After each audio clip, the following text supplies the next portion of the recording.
Some stories aren't told out loud, 'cause they carry too much pain.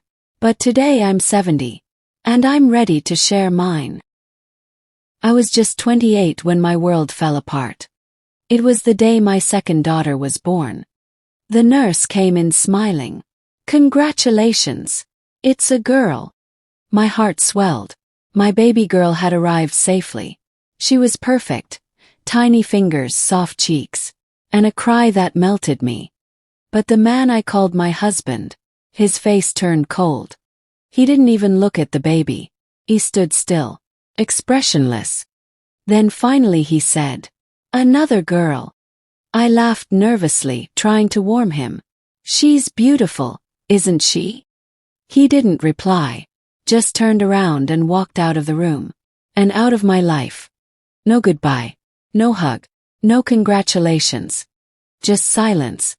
And then, a note on the kitchen table. I needed a son, not 2 daughters. That was it. That's what ended my marriage. Not betrayal, not abuse, just the gender of a child. That night I sat in the hospital bed, holding my newborn close, while my 4-year-old daughter slept beside me.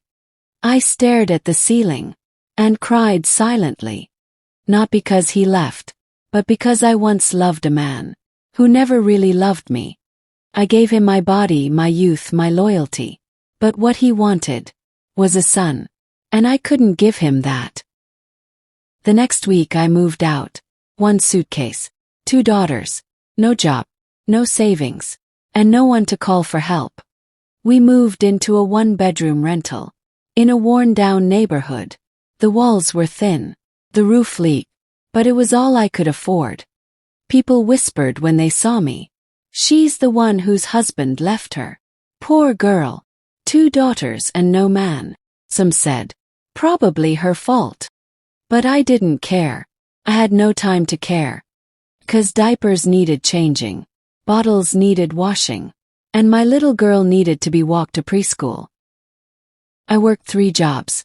By day I cared for toddlers at a daycare. By evening I served tables at a diner. And on weekends I cleaned houses. I remember one winter, our heater broke. We couldn't afford to fix it. So I wrapped my girls in every blanket we owned, pulled them close into my bed, and whispered, "We're having a cozy sleepover party." They laughed. They thought it was fun. They never knew I cried that whole night. They never knew I skipped dinner, so they could have enough milk and cereal. They never saw the bills I hid in my purse.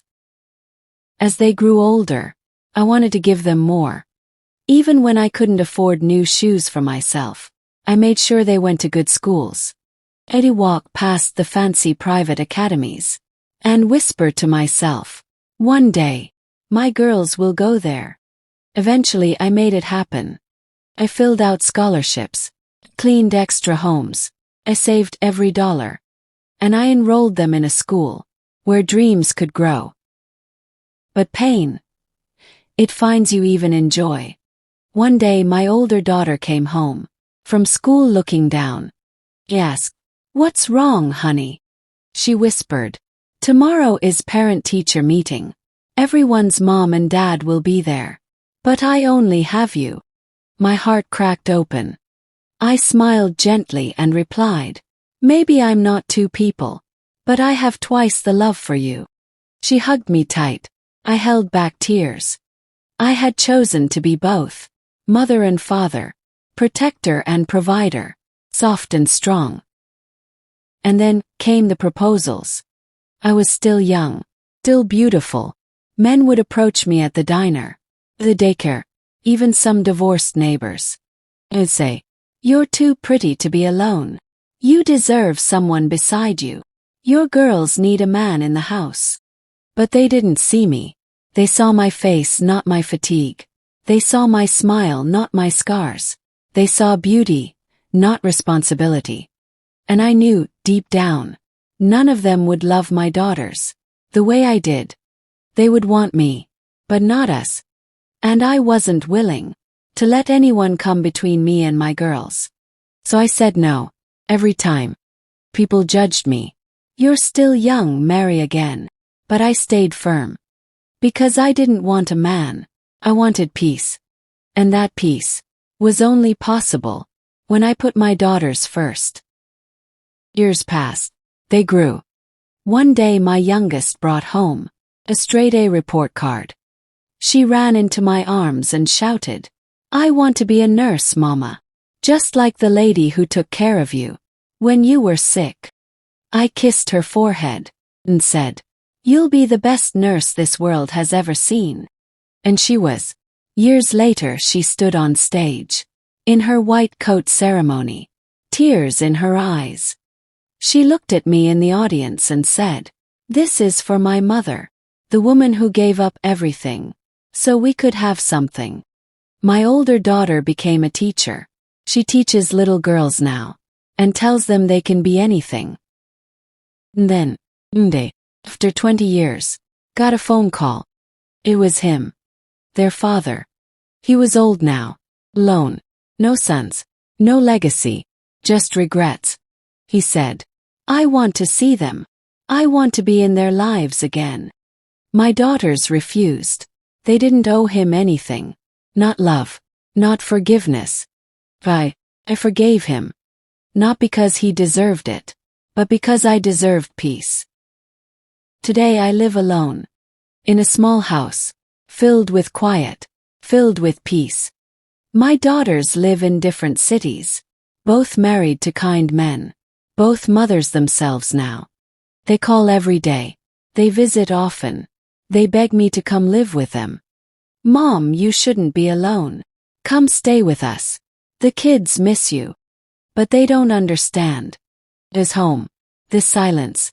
It's my victory. Every wall here holds memories of our journey. Every photograph reminds me of how far we've come. I sit by the window, watch the birds, sip my tea, and smile. 'Cause I raised daughters, and I raised them well. I taught them to be brave, to walk away from men who don't see their worth, to speak up, to never settle. I taught them everything I had to learn, a hard way. So if you're a woman listening to this, and someone ever made you feel small, because you had a daughter, because you didn't give him a son, because you stood alone, listen carefully. You are enough. You were always enough. They were just too blind to see it. Your strength will live on in the lives you raise, in the daughters you teach to roar, in the sons you teach to respect. And now I am 70. Alone, but not lonely. Because love, real love, never leaves, grows, it multiplies. It finds you in your quietest hours, and reminds you, you did the right thing. Final words on screen. She didn't need a husband. She became a warrior. For her daughters. For herself. See tomorrow. Goodbye.